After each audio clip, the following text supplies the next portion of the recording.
Dear students, in the previous class we discussed how air pressure and air temperature can change the weather. Let's discuss today what is wind and what causes wind. Wind is basically a moving air. When air moves from one place to another, this is called wind. So now question arises, why air moves from one place to another? In the previous class we have discussed the pressure of air can be high or low in different places. So when in a place there is high pressure is shown, that means the amount of air will be higher there, and in low air pressure region, pressure of air is low there, that means amount of air is low there. So air will move from high pressure region to low pressure region, because in high pressure region there are numerous air molecules are there, so they collide to each other. No space is seen there, so they move to a lower pressure region where there is some space in between the air molecules. So air moves from high pressure region to low pressure region, and this is called wind. When air moves from high pressure area to lower pressure area, wind is formed.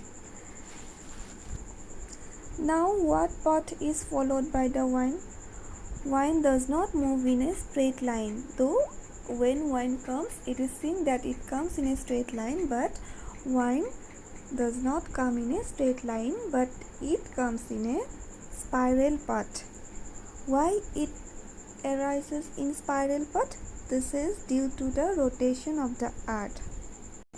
We can see when wind moves, some sand particles or other dust particles is also moved in spiral path. If you see sincerely, then you can see it. So it is clear that wind does not move in a straight path. Indeed, it follows a spiral path, and the spiral path is due to the rotation of the earth. Also, what will be the direction that wind follows? It follows the direction from higher pressure area to lower pressure area. Now let's discuss about coastal winds. Our earth receives heat from the sun. In earth's surface, land and water is found. Heat from the sun is received in the daytime. In daytime, both land areas and water areas received heat from the sun, but land area heats up faster than the water area. Also at night, heat is not available there. In that time, the land area also gets cooler more quickly than sea area or water area. So what we have learned, that the land area receives heat and gets hotter faster, and it also gets cooler faster than the water region. So what happens in daytime? The land area becomes hotter than the water areas. So we have studied in the previous class that in hotter region lower pressure is observed, and in cooler region higher pressure is observed. So what happened? During the daytime, the air pressure of sea level or the water region is higher than that of land area, because sea area or water area is cooler than the land area in the daytime. So since it is cooler, we have read in the previous class that in cooler region pressure will be high, and at warmer region pressure will be low. So at daytime, winds will be moved from sea area to land area. Is it clear to all of you? Due to the pressure difference, wind moves, and in daytime, wind blows from the sea towards the land area. Now what happens at night? At night, the land areas gets cooler faster than the water area. That means the water area received heat slowly, and leave it slowly also. So at night, sea water area is warmer than the land area. So higher pressure will be seen in where? At night, higher pressure will be seen in land area. Sea surface will have lower pressure because the temperature is higher than that of land. So wind will move in that case from land area to sea area.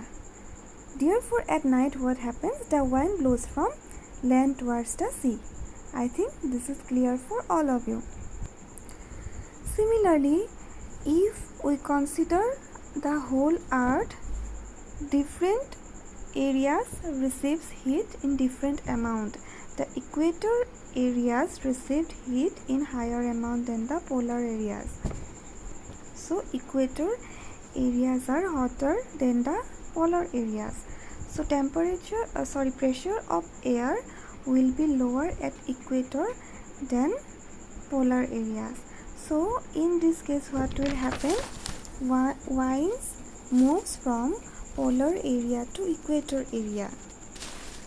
So I think it is clear for all of you how winds move from high pressure area to lower pressure area and how wind moves in our earth that we see in our everyday life. So now let us discuss about rain. Do you people know how clouds and rains are formed? What happens during summer? More heat is received from the sun by the earth's surface. So this high amount of heat evaporates high quantities of water from the oceans and seas and other water surfaces. The water from water surfaces are evaporated by the heat coming from sun. Thus, water vapors are formed in the atmosphere. Now we know at the upper atmosphere temperature is lower than that of Earth's surface. So what happened here? The water vapor cools down and condense into water droplets, and thus these water droplets in group forms clouds. So what are the clouds that we see? These are nothing but group of water droplets that are evaporated by the heat coming from the sun. The water is evaporated from ocean, sea and other water surfaces. Okay. So thus clouds are formed in the upper atmosphere. Mainly dense clouds are formed over the oceans because in oceans higher amount of water is found. So higher amount of water is evaporated from that region. So it will form cloud just above the ocean's region. So is it clear how clouds are formed? So next what happened? After some times the water droplets cannot be held there. So it will comes again to the earth in the form of water droplets and we call it rain. So how rain is formed? Rain is formed by cloud. Cloud is formed by water surface. Water is get evaporated by the heat of sun and forms cloud in the upper atmosphere, and after some times when there are more clouds get together they cannot hold it there, so in the form of rains it again comes to the earth. Here a doubt can become into your minds that it is given that dense clouds are formed only above the ocean, so why rains come to the almost all areas of earth? So this is due to the because of wind. Winds move the clouds to the other parts of the region than the ocean region. Basically cloud is formed there, but what happens with wind? Clouds also moves from one region to another region, and thus rains are also comes down in all the regions. Now is it clear? Due to winds, rains comes in almost all the regions. Now the next topic is thunderstorms. What is thunderstorm? When winds moves in a speed higher than the usual speed, it is called thunderstorm. So how it is formed? What causes thunderstorms? Thunderstorms is caused when cold air and warm air meet together. As we know, cold air has higher pressure and warm air has lower pressure. So when cold air and warm air meets together, what happens? Cold air pushes the warm air upwards. As a result, what happens? A collision is occur in between cold air and warm air.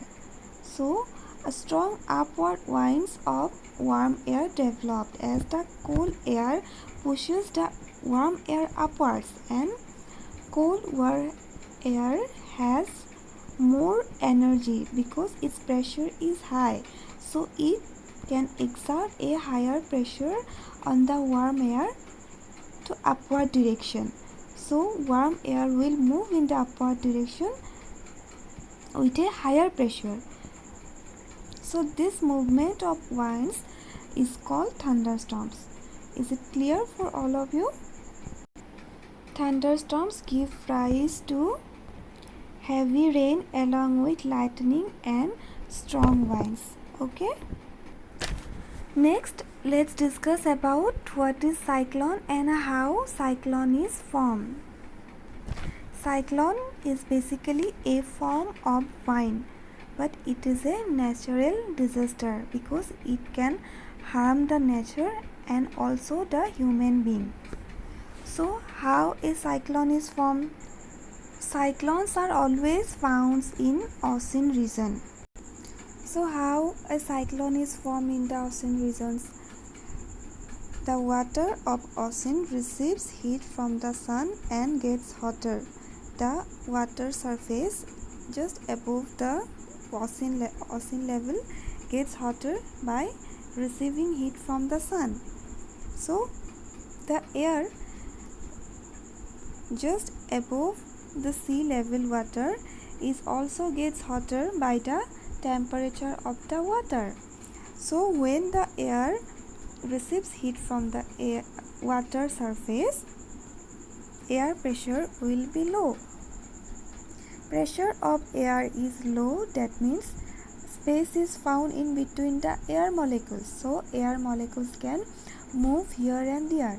These air molecules move upward in the form of wind. After they reaches a certain height, what's happened here? The temperature is lower in that region than the sea water level region. So the air that moves from the water level to that height level, that air releases heat in the upper region. So the air gets cooled down and condenses. The heat that is released by that air molecules are absorbed by the air which are there in the upper region.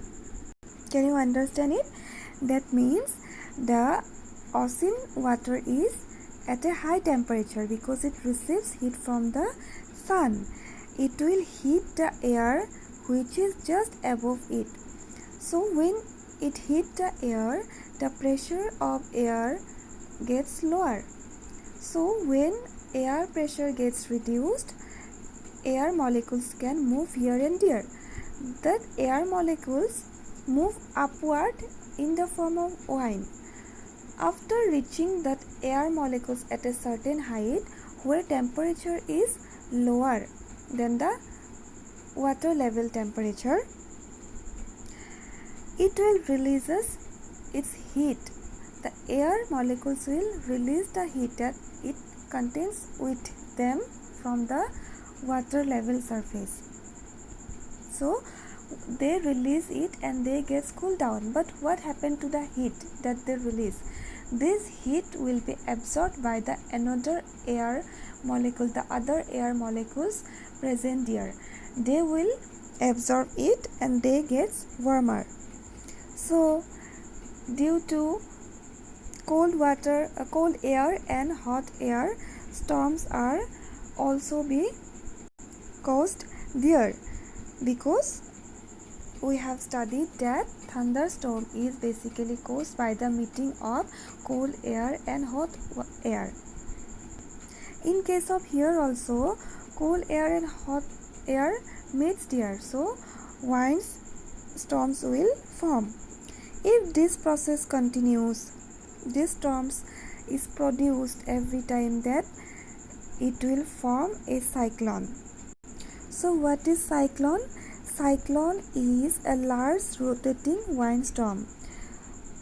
Since it is formed in ocean level, its effect is shown in ocean level or the area nearest to the ocean.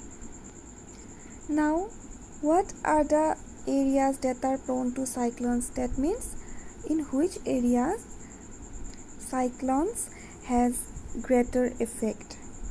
In India, cyclones generally strike the east coast, although they affect both the Bay of Bengal and Arabian Sea. In east coast, North Orissa and West Bengal region is highly affected by cyclones.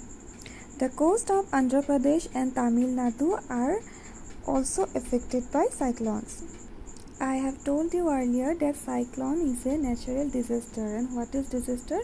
Which harms the nature and human being also and other animals present in earth's surface.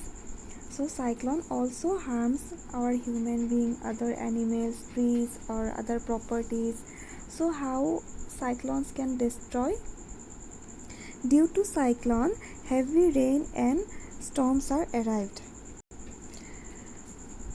The water level of sea rises abnormally and it can cause flood in the region which is prominent for cyclones, that we have just studied that region. These seawater floods can destroy crops, uprooting trees and reduce soil fertility. Very strong cyclones can destroy house and other human properties also. Since cyclone is a natural disaster, it is formed by nature itself. So if human cannot stop it, but what we can do is we can stay alert that the effect of cyclone cannot harm us so much. This is the only way that we can follow. Okay, so this is all about your chapter. This chapter is finished here. If you found any doubts and questions, you can ask me. Thank you.